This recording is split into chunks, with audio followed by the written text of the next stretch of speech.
He mocked my dress before I even arrived. He didn't need words. The invitation itself carried the insult.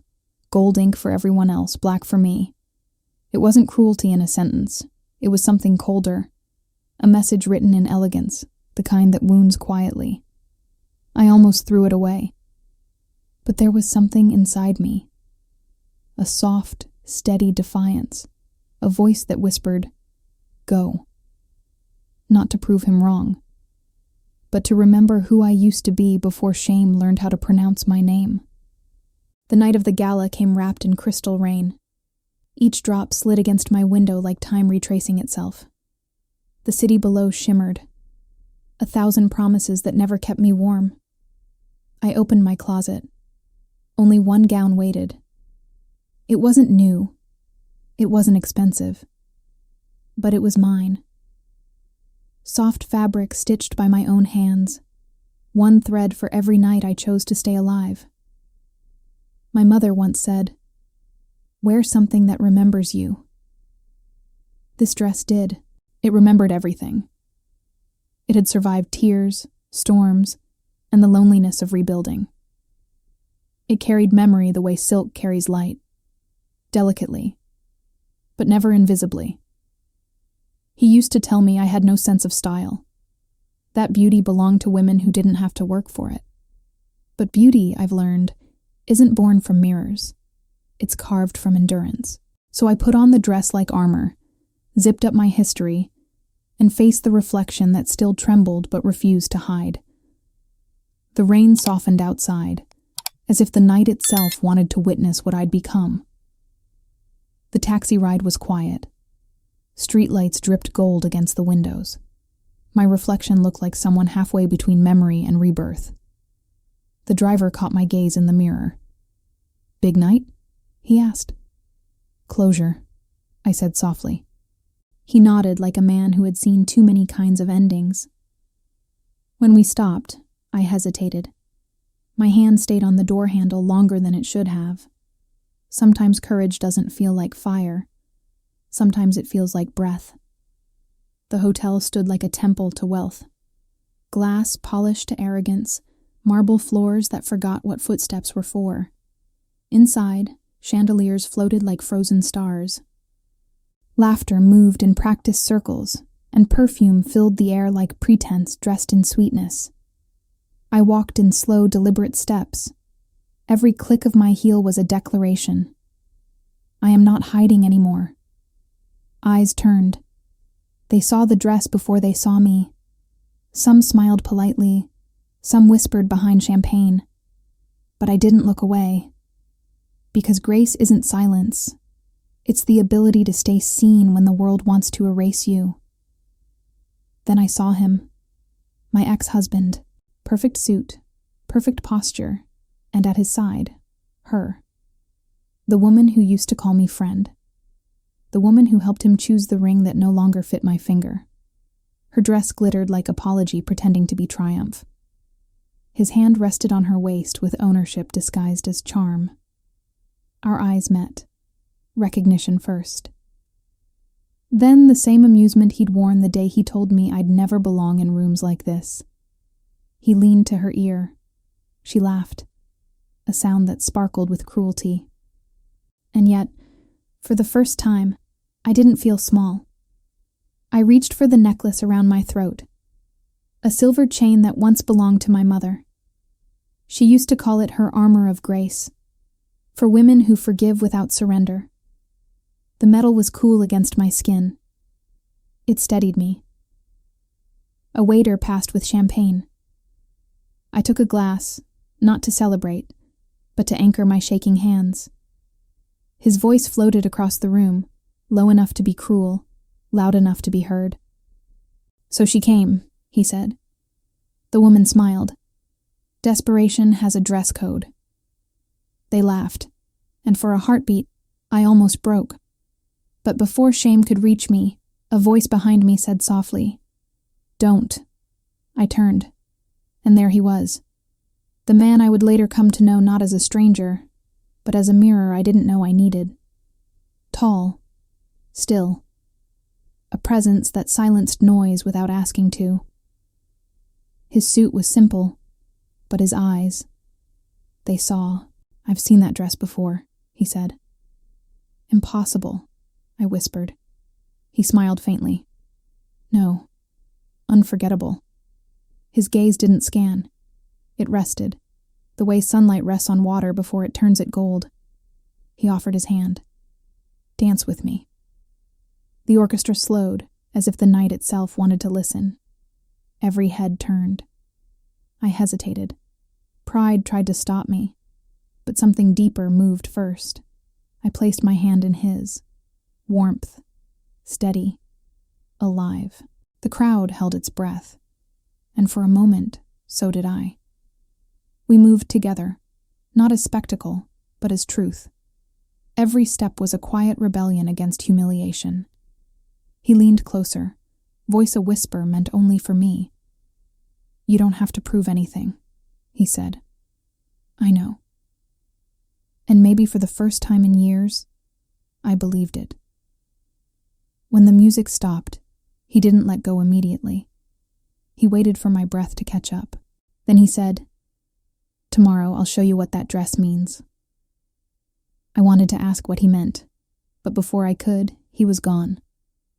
I walked outside alone, the rain meeting me again. Each drop felt softer now, less storm, more baptism. I whispered into the night, "Let them talk."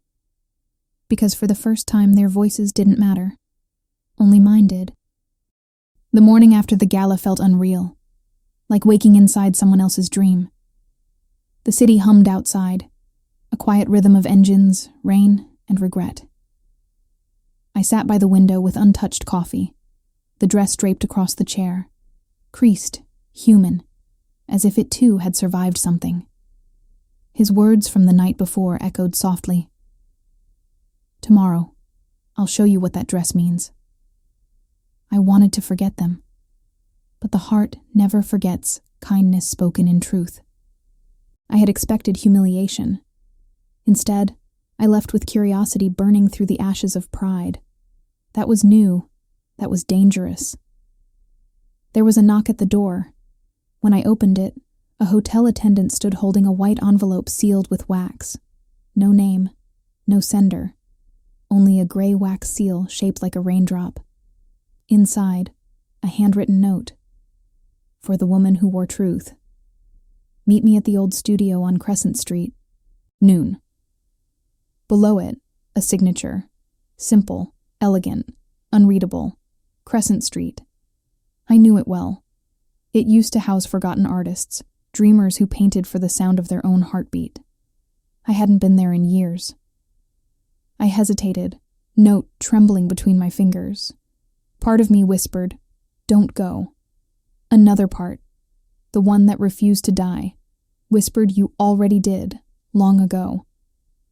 I dressed simply, hair tied back, the same necklace resting against my throat. It no longer felt like armor. It felt like promise.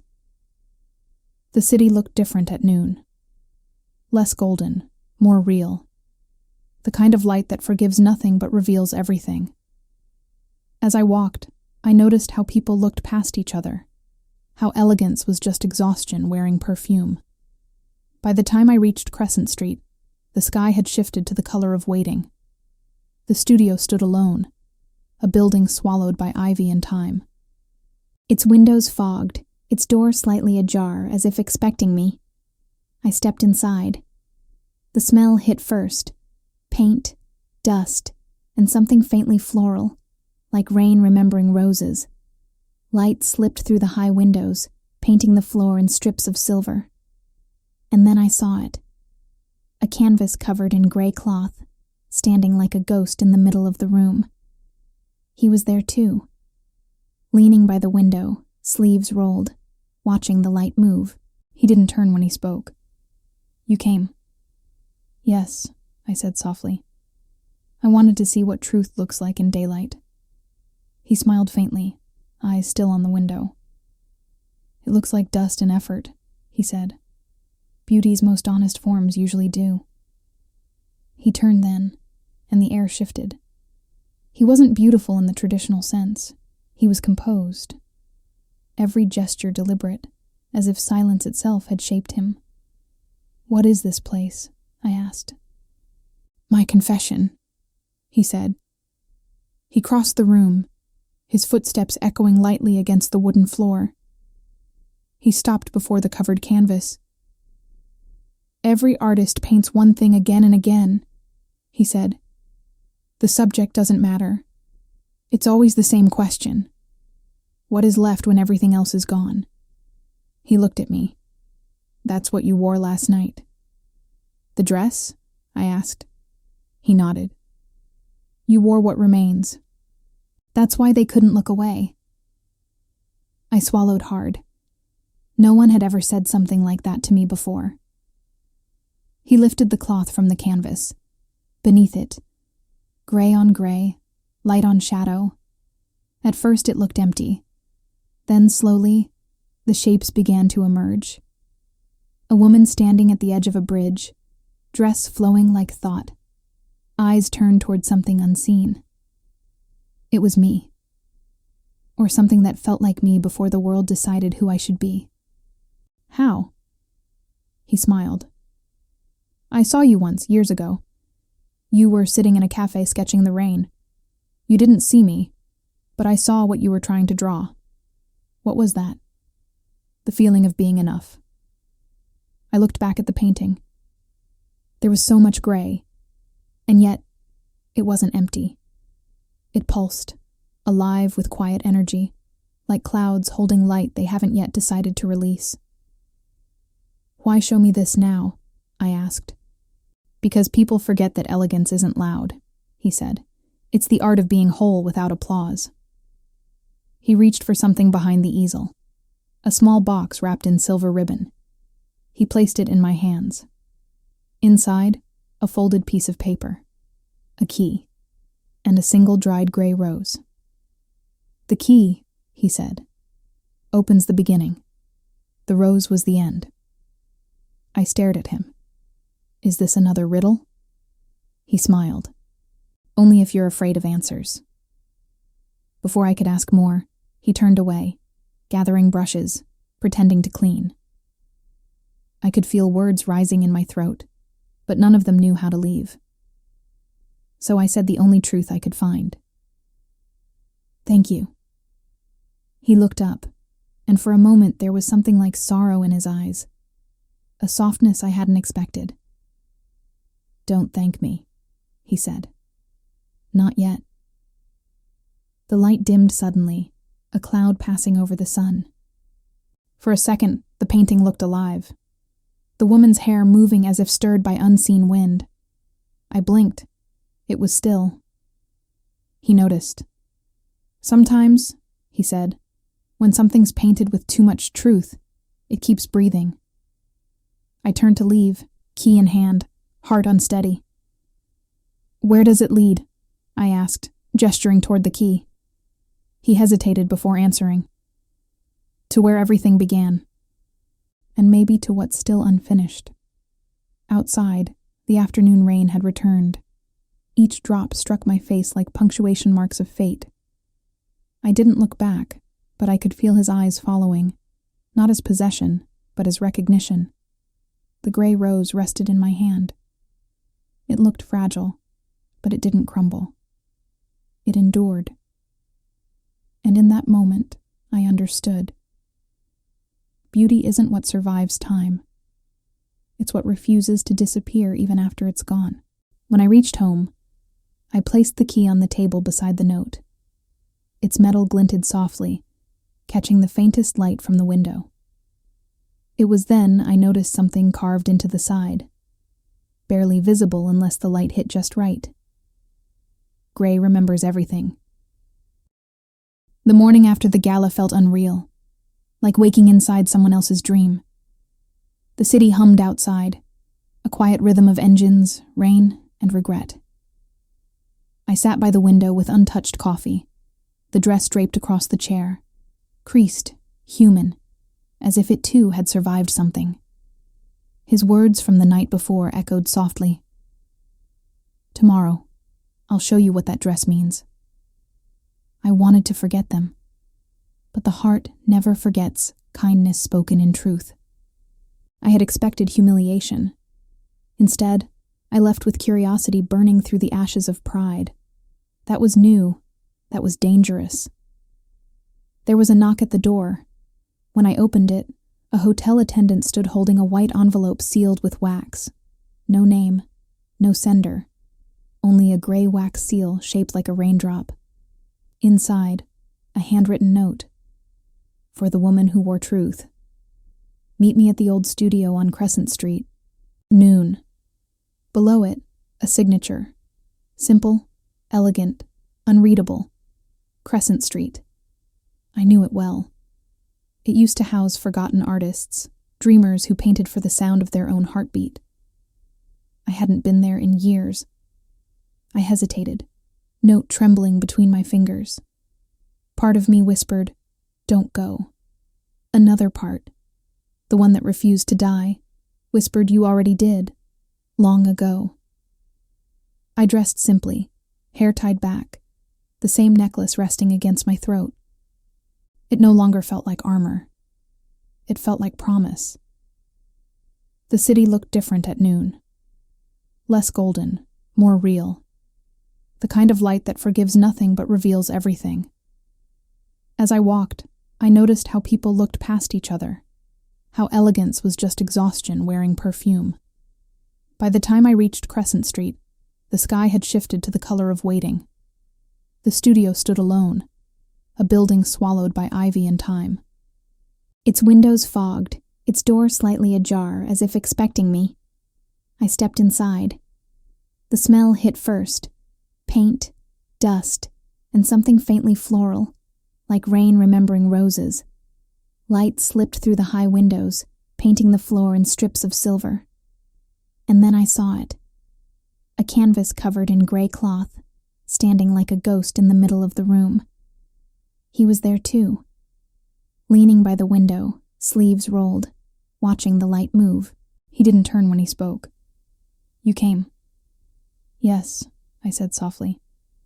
"I wanted to see what truth looks like in daylight." He smiled faintly, eyes still on the window. "It looks like dust and effort," he said. "Beauty's most honest forms usually do." He turned then, and the air shifted. He wasn't beautiful in the traditional sense. He was composed. Every gesture deliberate, as if silence itself had shaped him. "What is this place?" I asked. "My confession," he said. He crossed the room, his footsteps echoing lightly against the wooden floor. He stopped before the covered canvas. "Every artist paints one thing again and again," he said. "The subject doesn't matter. It's always the same question. What is left when everything else is gone?" He looked at me. "That's what you wore last night." "The dress?"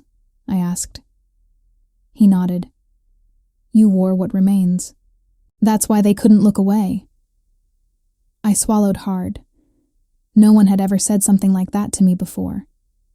He lifted the cloth from the canvas. Beneath it, gray on gray, light on shadow. At first it looked empty. Then, slowly, the shapes began to emerge. A woman standing at the edge of a bridge, dress flowing like thought, eyes turned toward something unseen. It was me. Or something that felt like me before the world decided who I should be. "How?" He smiled. "I saw you once, years ago. You were sitting in a cafe sketching the rain. You didn't see me, but I saw what you were trying to draw." "What was that?" "The feeling of being enough." I looked back at the painting. There was so much gray. And yet it wasn't empty. It pulsed, alive with quiet energy, like clouds holding light they haven't yet decided to release. "Why show me this now?" I asked.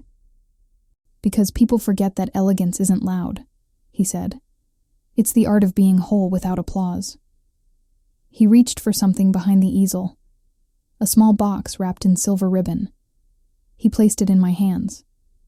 Inside, a folded piece of paper, a key, and a single dried gray rose. "The key," he said. opens the beginning. The rose was the end. I stared at him. Is this another riddle? He smiled. Only if you're afraid of answers. Before I could ask more, he turned away, gathering brushes, pretending to clean. I could feel words rising in my throat, but none of them knew how to leave. So I said the only truth I could find. Thank you.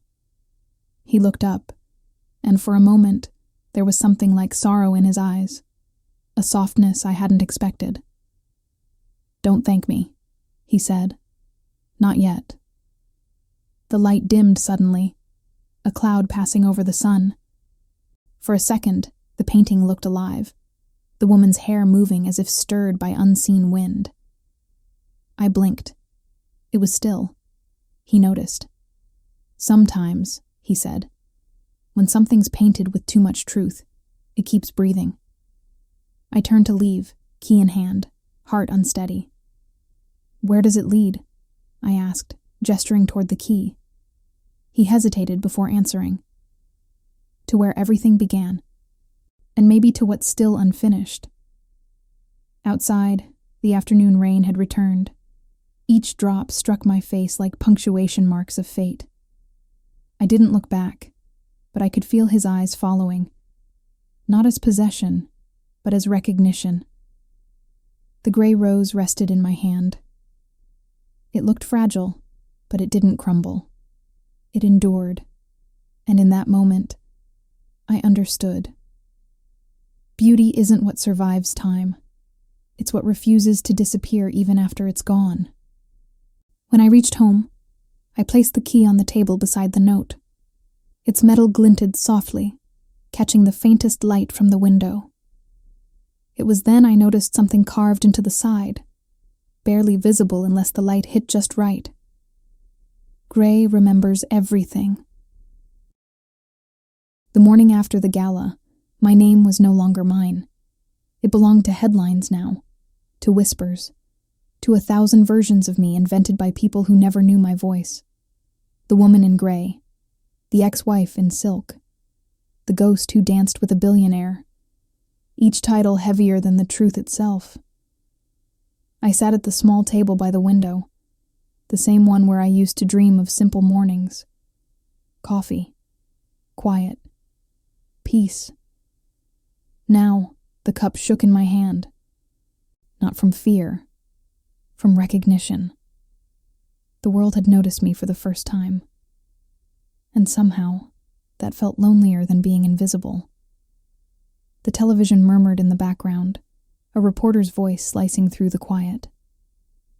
Last night's gala left guests stunned when a mysterious woman in gray stole the spotlight from the elite. Sources say she was the ex-wife of a prominent investor and the subject of an unexpected dance. I turned it off. The silence that followed felt cleaner than any explanation. The dress lay folded neatly on the chair. Its fabric shimmered softly, catching the faint morning light like it was remembering applause. It didn't look ruined. It looked redeemed. Still, I could hear their laughter echoing in my mind. The way they'd smirked, the way the air had tilted when I walked in. And yet, something inside me had changed that night. It wasn't revenge. It was reclamation. My phone buzzed again. Messages, hundreds, some curious, some cruel, and one message without a name, just a number I didn't recognize. You moved the room. That was all it said. 3 words. But it felt like a touch I hadn't realized I missed. I typed back before I could stop myself. Who is this? No reply. The rest of the day unfolded like fog, gray, slow, infinite. I didn't speak to anyone, didn't open the curtains again. I just sat there, listening to the sound of my own breathing.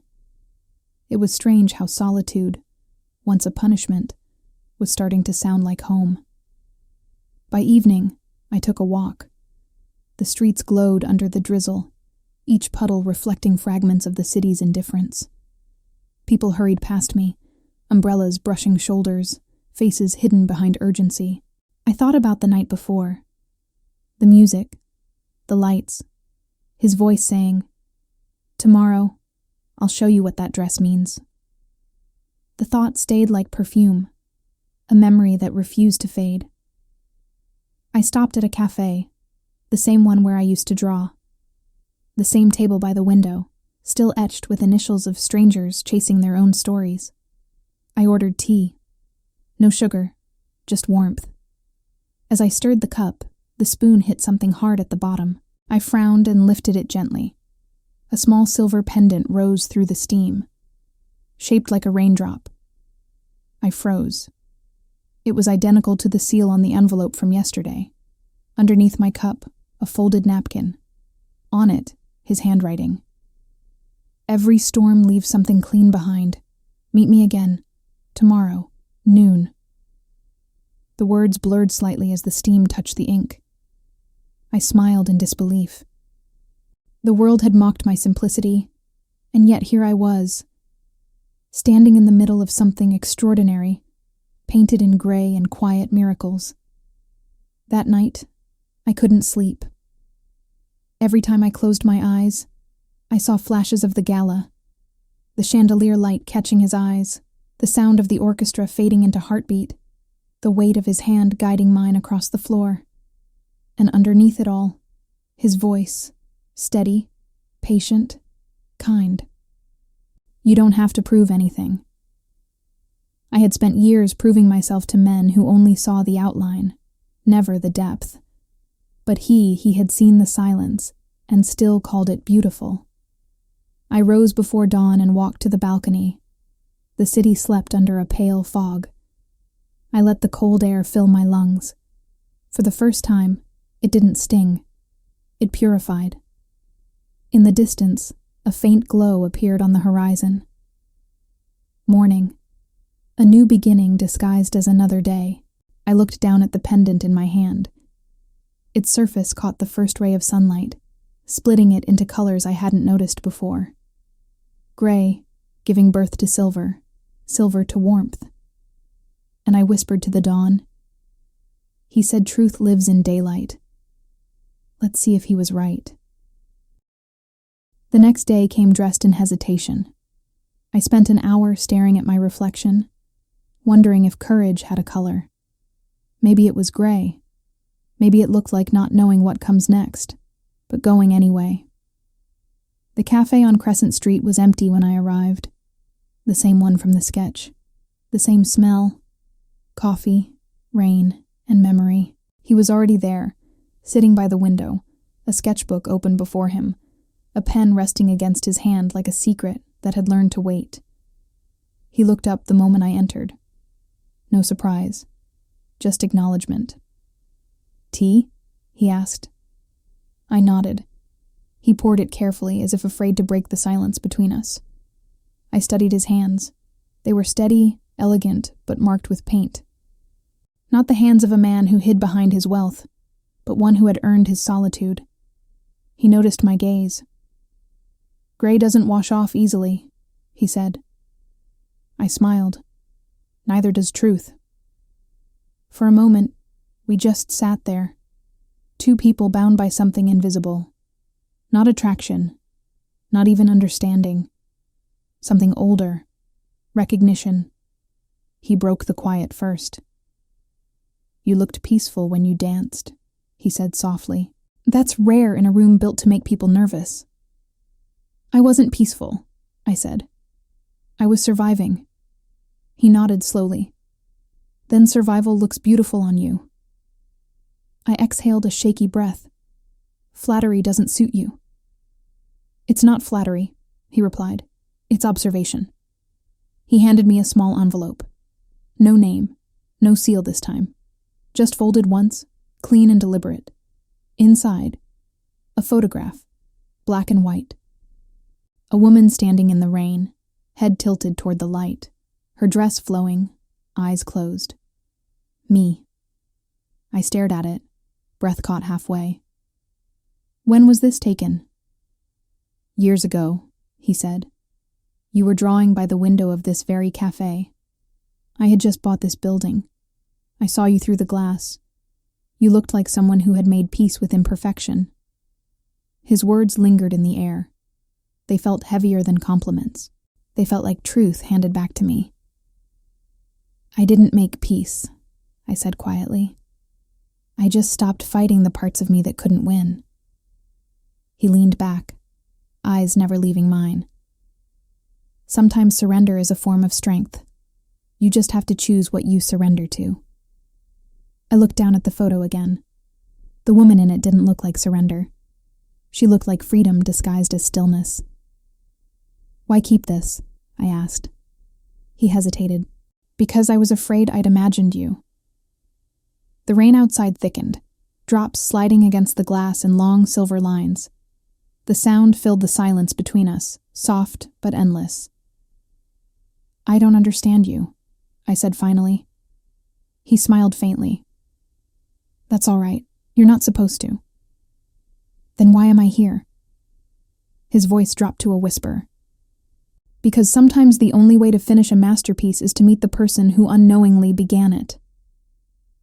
The words hit something deep, not flattery, recognition, like hearing a melody you'd forgotten you once knew by heart. He stood and reached for his coat. "Come," he said. "There's something I want you to see." I hesitated. He looked back, his expression unreadable. "Trust me, or at least trust the part of you that still believes in coincidence." We walked in silence through narrow streets, our footsteps echoing in rhythm with the rain. The world seemed quieter around him, as if it, too, was listening. He stopped before a gallery, unlit, closed to the public. With a single turn of a key, the door opened. Inside, rows of paintings leaned against the walls, each covered in gray cloth. The air was colder here, the kind that holds the weight of stories not yet told. He removed one cover. Another woman. Not me this time. Someone else. Beautiful, haunting, painted in shades of storm and sorrow. "She was the first," he said. "The woman who made me realize that art can both heal and destroy." "What happened to her?" He paused, then covered the painting again. "She left before she could finish forgiving me." I wanted to ask more, but his eyes made it clear. The question itself was sacred. He walked toward another canvas, this one smaller. He pulled the cloth slowly. It was empty. Just gray strokes, uneven and raw. "Unfinished?" I asked. "Waiting," he said. "For what?" "For you." My breath caught. "What do you mean?" He looked at me, and for the first time his calm cracked. "For understanding," he said softly. "Not love. Understanding." The room dimmed with twilight. Light from the windows bled into the silver of the canvases. Everything shimmered between real and imagined. He stepped closer. "When they mocked your dress, I saw the woman who no longer needed to be rescued. That's why I danced with you. Not to save you. To remember what courage looks like when it's quiet." I wanted to speak, to say something, anything, but no words came. Only a warmth that wasn't romantic, wasn't possessive, just honest. He placed a folded note on the table near the door. "For tomorrow," he said. "Everything after this begins there." Before I could ask what that meant, he was gone. I opened the note as soon as the door closed. Only one line, written in his careful hand. "Truth doesn't arrive as thunder. It whispers in gray." And beneath it, a location I didn't recognize an address marked only by 2 words. The beginning. The next morning arrived gray again, but not the same kind of gray. This one had weight, purpose, like the color of answers before they speak. The note from the night before lay open on the table. The beginning. No date, no time. Just an address written in his precise handwriting. I traced the letters with my finger. Each stroke felt deliberate, as if he had known I would follow. And maybe he did. The The street was far from the center of the city. Narrow. Forgotten. Buildings with their paint peeling like tired memories. The air smelled faintly of iron and rain. When I reached the number on the paper, my pulse stilled. It wasn't a house. It wasn't a gallery. It was a warehouse.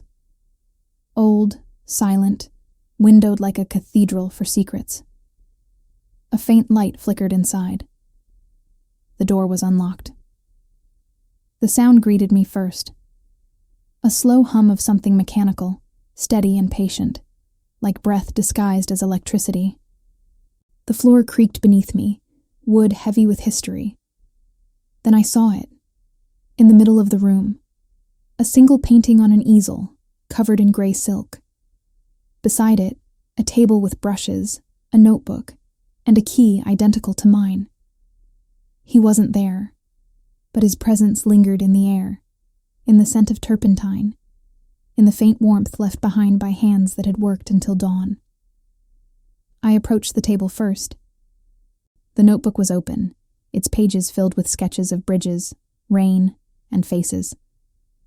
At the corner of one page, a small pressed flower, gray rose, its petals thin as breath. Underneath it, a sentence written in charcoal. Every artist paints his own redemption. Every muse becomes her own truth. I exhaled slowly. The words weren't about art. They were about him. About me. I touched the second key. It was colder than mine, engraved with a single word. Mirror. Something shifted in the light.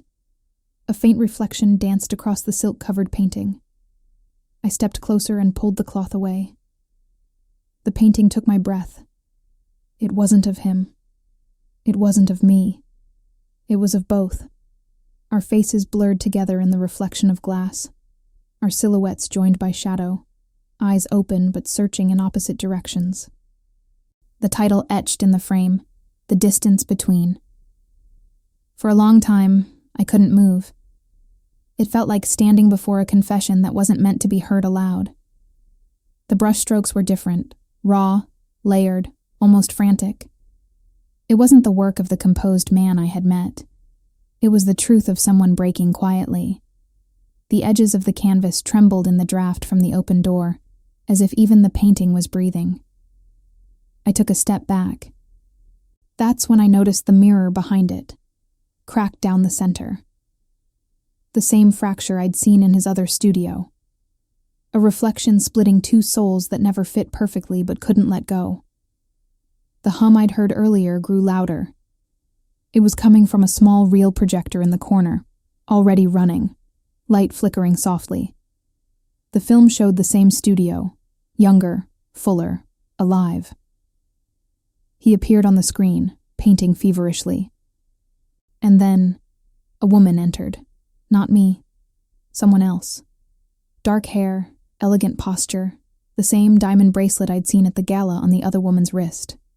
She touched his shoulder. He turned to her, smiled faintly. Then the frame froze. Mid-gesture, mid-breath. On the wall behind them, unfinished words painted in gray. Forgive me when I forget where the light ends. The film cut to black.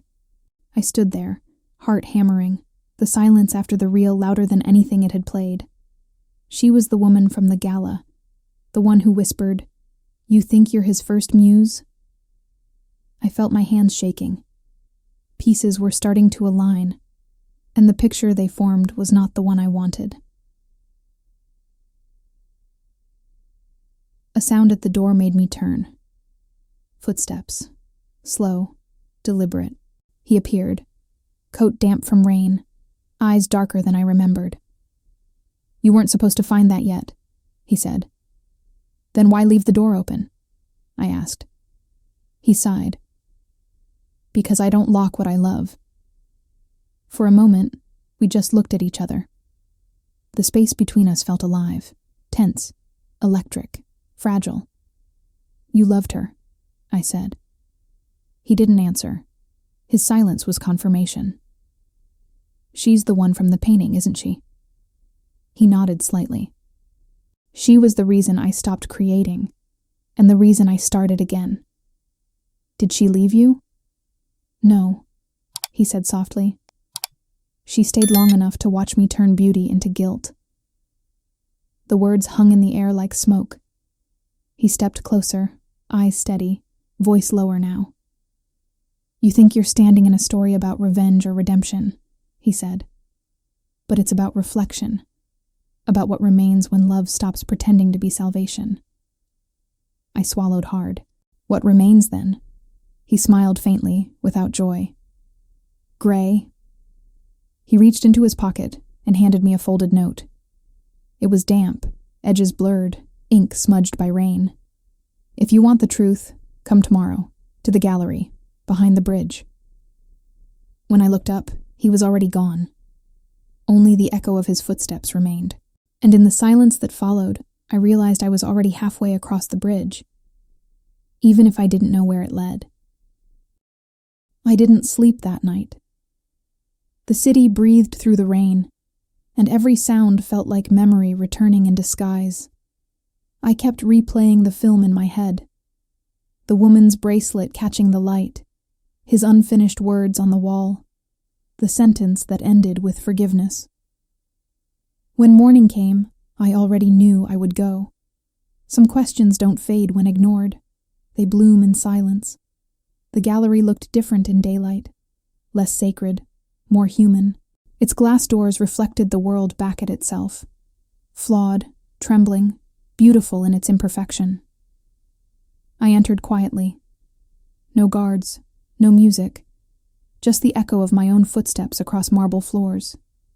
He was there, standing before the bridge. His posture composed, but his eyes told another story. You found the warehouse, he said. Yes, I replied. You knew I would. He didn't deny it. He just looked at me, the kind of look that searches for an ending it already knows. I saw her, I said softly. The woman from the Gala. He nodded once. She shouldn't have come to you. She said you destroyed her. He closed his eyes. I didn't mean to. The words fell between us like broken glass. Truth, fragile and necessary. She loved you, I said. I know. And you loved her? He hesitated. Not in a way that saved either of us. I frowned. What does that mean? He took a slow breath, his voice quiet but heavy. She believed art could heal everything. I let her believe it. But art doesn't heal. It reveals. And what it revealed in me wasn't something she could live with. He walked toward the bridge, hand grazing the edge of the frame. She wanted to paint the space between us, he said, but every time she tried, it looked like distance instead of love. And she left? No. He paused, eyes glassy with memory. She fell, from the balcony of my studio. They called it an accident, but I was the one who opened the window. The air left my lungs. He didn't cry. He just stood there, still and unprotected. Why tell me this? I asked. Because silence rots when kept too long, he said, and you deserve to know the shape of the man who keeps calling you truth. I shook my head. I don't know what to do with this. You don't have to do anything, he whispered. Just don't forgive me easily. His gaze drifted to the painting. It was supposed to be her and me, he said. Two sides of a bridge. But I could never finish it, until you walked into that gala. I didn't mean to remind you, I said. He smiled faintly. You didn't. You replaced the silence she left with one that finally felt alive. For a moment, neither of us spoke.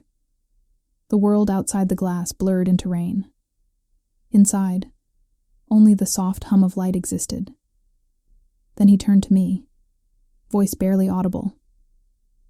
She forgave me in her own way. The last thing she said was, "You can't fix what you refuse to feel." So I painted until I could feel again. He looked down. I never expected to find the same truth in you. I wanted to be angry, to accuse him of using me as another canvas, but the words wouldn't form. All I felt was ache, not for him, but for the endless cycle of people mistaking creation for love. I stepped closer. You think redemption is paint? He met my eyes. No. Redemption is seeing clearly and still choosing to stay. I swallowed hard. Then what am I to you? He didn't answer. He didn't need to. The silence between us was its own confession. I turned to leave. He called after me. I left something behind the bridge. It's yours now. I stopped, but didn't face him. Why me? Because you looked at gray and saw every color trying to live inside it. But I didn't answer. I couldn't. So I walked away. Each step a goodbye to something unnamed. As I reached the door, I glanced back once. He stood alone before the painting, his reflection fractured by the glass. One man, two ghosts. Outside, the rain had turned into mist. The city shimmered, caught between storm and sunlight. I looked down at my hands. The gray paint from the warehouse still lingered beneath my nails, a faint reminder that truth always leaves a mark, even when washed. I reached into my pocket and found another note, folded small, tucked into my coat when I wasn't looking. Behind the bridge lies what was never finished, but be careful. Some endings aren't meant to be opened. I looked back at the gallery one last time. Through the glass, the bridge gleamed under the lights, alive, waiting, breathing. And I knew I would return. Not for him, for the truth he was too afraid to face. Night fell soft as memory. The city exhaled a kind of tired peace, the kind that comes only after too much beauty and too much truth. I waited until the world slept. Then I returned to the gallery. The rain had stopped. The marble steps glistened like polished ghosts. I moved in silence, key in hand, heart somewhere between fear and forgiveness. Inside, the air was cold, perfumed faintly with dust and absence. The lights over the bridge were still on. It looked alive, as if it had been waiting for me all along. I walked closer, every footstep echoing against the walls. I remembered his words. Behind the bridge lies what was never finished. I placed my hand on the frame. It was warm, alive somehow. There, near the edge, a hidden latch, small, deliberate, almost invisible. I pressed it. The canvas shifted slightly, revealing a narrow compartment behind it. Inside, a letter, a pendant, and a small photograph, creased with time. The letter came first. It was written in his hand, the script slow and steady, like someone choosing every word as if it were their last. If you're reading this, I'm already gone, but not in the way you think. They'll say I vanished. Let them. Disappearing was the only honest thing left to do. I pressed the paper to my chest. The ink had bled slightly, like emotion refusing to stay still. I built an empire from silence, he wrote. People thought I collected art, but I was collecting ghosts. Every masterpiece was a confession disguised as beauty. The woman before you, she tried to save me. But I didn't want to be saved. I wanted to be understood. And she mistook my distance for depth. When she died, I told myself I'd never paint again. But you arrived, wearing a dress the color of forgiveness, and for a moment, I believed in redemption. Tears slipped down my face before I realized I was crying. The pendant fell from the envelope and landed in my palm. Silver, raindrop-shaped, engraved with 2 letters, M and G. Maybe their initials. Maybe Muse and Gray. On the back, for the one who saw. I unfolded the photograph next. It showed the 3 of us, him, her, and me. But it couldn't be. I didn't remember that day. I was younger, barely 20, a gallery opening. In the background, the bridge unfinished, its figures still far apart. I studied the photo closer. There was something faint written on the back. We met before the story began. My breath caught. I turned toward the painting again. Under the new light, I saw what I hadn't noticed before. Hidden lines, thin strokes connecting the two figures on the bridge, invisible until now. Until truth decided to show itself. The figures were no longer apart. They were facing each other, almost touching. And between them, a faint outline of a third shape, barely visible, painted in transparency. Not man, not woman. Light itself. The sound of the rain returned, though the roof was still. It came from the painting, soft, rhythmic, alive. I reached out, my fingers grazing the surface. The paint pulsed faintly under my touch. Not illusion, heartbeat. You were never my muse, his voice echoed in memory. You were the mirror. And suddenly, I understood. It wasn't about love or loss. It was about recognition, seeing in someone else the version of you that still dared to hope. The lights flickered. Footsteps. I turned sharply. She was there. The woman in the diamond gown. No longer radiant, just tired. Human. I told you, she said softly. Some truths aren't meant to be uncovered. I swallowed. Why did you come back? Because I thought I was the unfinished part of his story, she said. Her voice broke slightly. But it was you. She looked at the bridge, her eyes softening. He painted you before he met you. He said the woman in gray would arrive when he was finally ready to tell the truth. Her words struck something deep. A prophecy disguised as memory. She sighed. I used to think the painting was about us. Now I see. It was about what remains when love turns into understanding. She turned to leave. You finished it, didn't you? Yes, I whispered. But I think it finished me too. When she left, the air felt lighter, almost kind.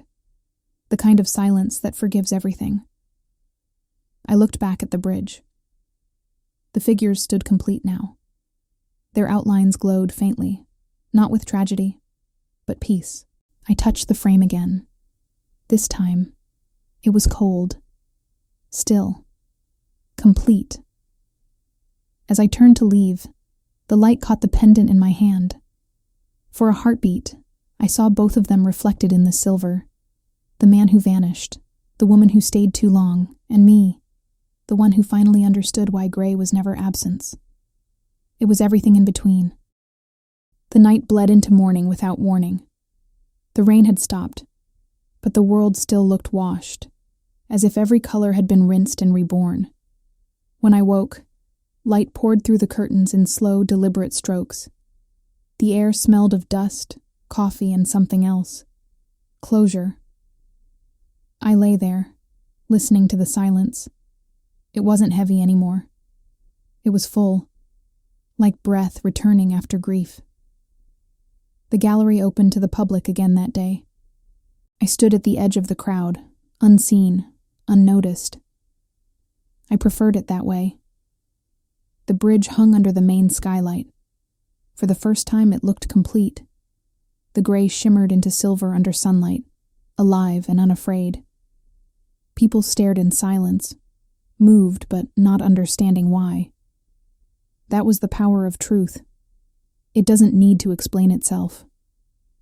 I approached slowly, each step pulling me deeper into a calm I hadn't known before. The painting seemed to breathe. I swear I could hear it. A low hum, like the echo of distant waves. The two figures now faced each other, connected by faint strokes of light. Between them, a bridge formed not from stone, but from transparency. I ran my fingertips along the frame. It vibrated softly, like music only the heart could hear. At the bottom right corner, something shimmered. A faint carving, hidden beneath layers of paint. I knelt to read it, for the woman who turned silence into sound. The letters were shallow, but they pulsed under my touch. I smiled. He had hidden his gratitude where only patience could find it. The curator approached me quietly. "You knew him, didn't you?" she asked. I hesitated. "Yes, and I think I finally do." She nodded, though I could tell she didn't understand. That was all right. Understanding isn't for everyone. She looked at the painting. "It feels alive," she said. "It is," I whispered. I left before the interviews began. Outside, the sky was the soft color of silver tea. The city moved gently, as if the world had decided to stop shouting for a while. I walked aimlessly, through streets still glistening from the rain, past windows filled with other people's lives. Every reflection in the glass looked like memory, but not haunting anymore. Comforting. Like the past had stopped chasing me and started walking beside me. When I reached the pier, the wind carried the scent of salt and renewal. The same pier where I'd once stood, holding an invitation that felt like an insult. How strange, how poetic, that both beginnings and endings happen in the same place. The water shimmered like melted silver. I sat at the edge, the pendant in my hand catching the light. It no longer looked like sorrow. It looked like balance. I opened my journal for the first time in years. The pages were blank, except for one line I had written long ago. To be seen without being consumed. I smiled. Some wishes age well. I began to write again. Not about him, not about pain, but about the quiet beauty of becoming. Each word felt lighter than the last. The tide shifted. Waves brushed the wooden posts like hands in prayer. The sun broke through a thin veil of clouds, turning the horizon pale gold. I thought of his last words. Redemption isn't forgiveness. It's seeing clearly and choosing peace anyway. I whispered into the wind. I understand now. A single gull flew overhead, its cry dissolving into the sky like punctuation at the end of a letter. When I returned home, the dress still hung by the window. The same gray, the same fabric. But different now, alive with memory instead of shame. I ran my hand across it, feeling the texture, the thread, the pulse of everything it had witnessed. Then I smiled, because it had never been just a dress. It was a timeline, and I had finally reached its final chapter. As I closed my journal, a soft breeze entered through the window. The pendant on my table moved slightly, catching a single ray of light. For a heartbeat, the reflection on the wall formed a bridge of its own. Thin, silver, fleeting. And I realized he hadn't disappeared. He had simply become light. The city had learned to whisper again. Or maybe it was me who finally stopped shouting inside. It had been weeks since the bridge opened to the world. Its fame had grown like ivy, climbing every headline, every social feed, wrapping my name around stories I never told. The woman in gray, the muse who vanished, the billionaire's secret. Each title glimmered with fascination, and none of them were true. I walked through the streets with my hair unpinned, no makeup, no disguise. People glanced, then looked away. Fame fades fast when it refuses to feed itself. But I didn't mind. Obscurity felt like peace. It felt like breathing again. The pendant rested against my heart. I wore it not as a relic, but as a reminder that silence, when chosen, becomes strength. The curator had called again that morning. "They want you to speak at the exhibition closing," she said. "The foundation thinks it would bring closure." Closure. The world loves neat endings. But life doesn't sign its letters with full stops. "I'll come," I said. Not because they needed me, but because I needed to see if I could walk into that room without carrying the weight of who I used to be. The evening arrived dressed in gold and glass. The gallery glowed under chandeliers, crowded again with elegant strangers and empty laughter. It should have felt like déjà vu, but it didn't. It felt like a test I'd already passed. I entered wearing the same gray gown. No jewels, no apology. The fabric moved like calm water around me. The crowd parted in whispers. Someone gasped.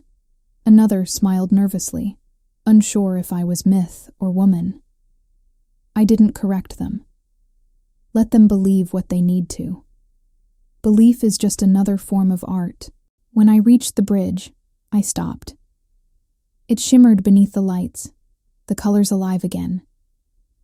The two figures stood together, facing each other still, forever almost touching. Their unfinished space now looked deliberate, a pause rather than a lack. I realized then it wasn't imperfection, it was design, the kind of design only truth could compose. The curator approached quietly. "Would you like to say something?" I hesitated, then nodded. She handed me the microphone. The noise in the room dimmed, a soft hush spreading like ripples across still water. I took a breath, the kind that steadies memory. "When he painted the bridge," I began, "he thought it was about love, but it wasn't. It was about distance, about the beauty of almost." I saw faces soften, people leaning closer. He believed that gray was emptiness, but it isn't.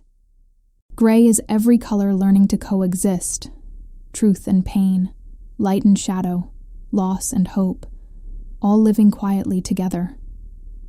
I paused, watching the reflection of the painting shimmer in the glass. When the world mocked my dress, I thought I'd been erased. But I was wrong. The moment you stop fighting for visibility, you start shining from within. I smiled faintly. So if this story means anything, let it remind you that grace isn't loud. It's steady. It endures. The room was silent, not the silence of judgment, the silence of reverence. Applause came slow, gentle, like rain returning after drought. I didn't linger to hear it. I stepped away quietly, leaving the noise behind. Outside, the night greeted me with cool air and faint thunder in the distance. I walked toward the pier again, the same path, the same echo of my heels on the stones. But this time, the sound didn't remind me of loneliness. It reminded me of rhythm, of life moving on. A man stood by the water, holding an umbrella. When he turned, I froze. Not him. Someone else. Older. Gentler. A journalist, maybe. "Miss," he said softly, "I've written about you for months. Everyone wants to know who you really are." I smiled. "Tell them I was never the mystery." He was.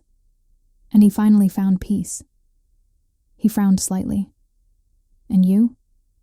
I looked toward the horizon. "I didn't find peace," I said. "I became it." The wind lifted the edge of my gown, carrying with it the faint scent of rain and paint. I turned back toward the city. In a gallery window, the bridge reflected the night sky. And for just a second, the two painted figures seemed to move, their hands almost touching. Almost. Just enough. Morning arrived like a secret kept too long. Soft, silver, kind. The city below shimmered in the afterglow of rain, its rooftops breathing steam, its streets rinsed of noise. For the first time, I didn't wake to questions. Just quiet. The kind of quiet that feels like understanding. I stood by the window, watching sunlight find its way through the curtains. The same window where I once waited for apologies that never came. Now it framed peace instead of longing. On the chair by the bed, the gray dress. Still beautiful. Still simple. Still mine. Once it was a symbol of mockery. Now it was proof of endurance. A reminder that grace, when tested, doesn't vanish. It deepens. I ran my fingers across the fabric. The texture was familiar, soft yet strong. It carried echoes of every step, every humiliation, every heartbeat that chose to stay gentle instead of bitter. That's the thing about transformation. It doesn't announce itself. It happens quietly, in mornings like this, when you look at what once broke you and feel gratitude instead of grief. The pendant rested on my nightstand. I held it to the light. The engraving shimmered faintly. M&G. I had spent months wondering what those letters meant. Now I knew. Not Muse and Gray, but memory and grace. The two halves of every story that refuses to die. I made coffee, the sound grounding me in the rhythm of ordinary life. Steam rose, curling into small ghosts of warmth. Outside, a child laughed. Somewhere down the street. It was enough. I opened the window. The air smelled of rain and blooming jasmine. I closed my eyes and let it in. Peace isn't loud. It arrives like scent. Soft, surrounding, patient. I thought of him then. Not with ache, with gratitude. He had been both storm and teacher. Through him, I had learned that love doesn't always stay, but it always leaves a map. And mine led here, to this small room, this morning light, this woman who no longer needed to be seen to exist. I wrote one last entry in my journal. Art doesn't save, it reveals, and revelation is its own kind of mercy. I closed the notebook and smiled. The story had ended long ago. But the understanding, it would keep growing quietly, like ivy on old stone, soft, unstoppable. I slipped on the gray dress once more. Not for a gala, not for anyone watching. Just for me. For the woman who once trembled, and for the one who no longer does. The fabric moved like breath. Alive. Whole. I caught my reflection in the mirror. The crack was still there, splitting the image in two. But now, it looked like art. A reminder that wholeness doesn't require perfection. Outside, bells rang from a distant church. Their echo rolled through the streets, slow and forgiving. I whispered, "He once said silence was weakness. Now it's all I need." I opened the door and stepped out into the light. The city welcomed me, not with applause, but with understanding. He mocked my dress once, said it was too simple, too plain. But simplicity, I learned, isn't the absence of luxury. It's the presence of peace. And sometimes, that's worth more than diamonds. If this story touched your heart, tell me where you're listening from. Because whispered stories like this belong to every woman who turned pain into presence, and silence into her greatest masterpiece.